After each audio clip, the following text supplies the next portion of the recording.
The Polish NGO says it has halted its work helping migrants trapped near the border with Belarus after its vehicles were attacked with knives and axes. Jakub Sieczko, the coordinator of the group Medics on the Border, said on Monday safety had to come first.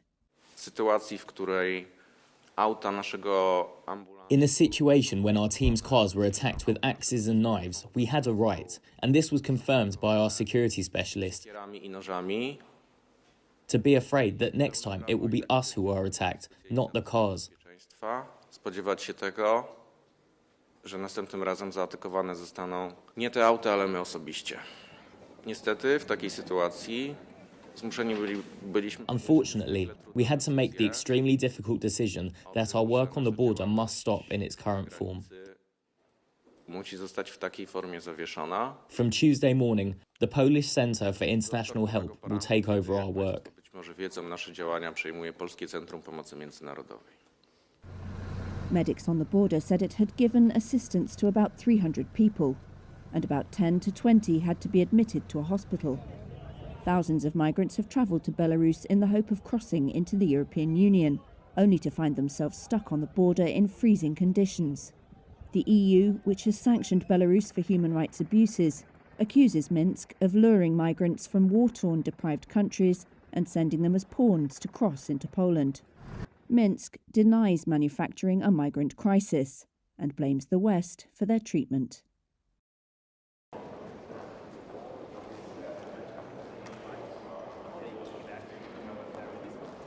Yesterday I had phone calls with my Polish, Lithuanian and Belarusian minister, also with the Secretary General of United Nations in order to prepare the meeting. I had the opportunity to share with the Secretary General of the United Nations how things are going on the ground. I talked with the Belarusian minister to tell him that the situation was completely unacceptable, that humanitarian help has to be provided, and that we have to think about how can we solve the problem, starting by stopping the flow, stopping the flights. This is almost done. The sanctions are always effective. They're always effective because they affect people.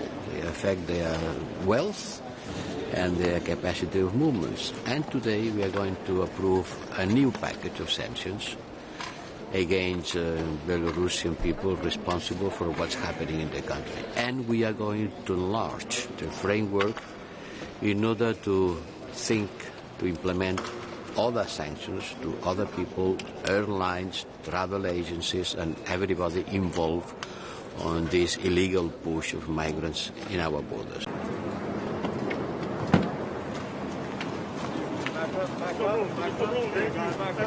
Back up, thank you. Everybody get back. Everybody get back. Everybody get back. Everybody get back. Excuse me. Everybody get back. Everybody, I got you. Everybody get back. Thank you. Everybody get back.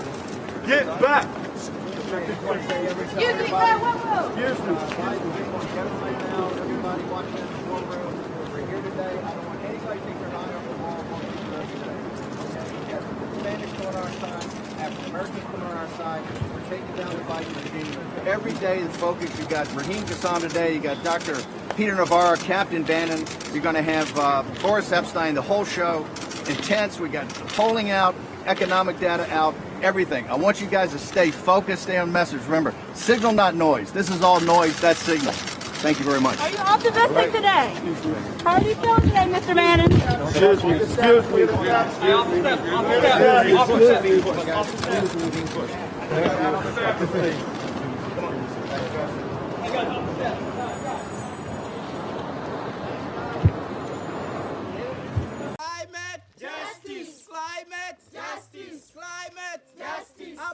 In the western Kenyan village of Kajulu, climate activists made their voices heard as they marched with banners before planting tree seedlings on Saturday. Many Kenyans, like 25-year-old climate activist Steve Bannon, are disappointed with the outcome of COP26. If they can make pledges but fail to heed to them, I can say COP26 is a failure. It is a failure to the global north. It is a failure to the whole world. Global warming is increasing. Floods are increasing. The terrestrial ecosystem, the marine ecosystem where we get our fish, the fish production is going to reduce, and hunger will increase globally. Temperatures across Africa are rising at a faster rate than the global average, according to the latest UN climate report. It forecasts further warming will lead to more extreme heat waves, severe coastal flooding and intense rainfall on the continent. The talks in Glasgow ended on Saturday with a deal that for the first time targeted fossil fuels as the key driver of global warming, even as coal-reliant countries lobbed last-minute objections. But for those on the front lines of the climate crisis like David, it doesn't go far enough. In fact, we are doomed. Because if this climatic change does not improve, then we don't have agriculture. And agriculture is the backbone of everything. Without food, there is nothing. Now, if we cannot change, then we are bound to almost be extinct.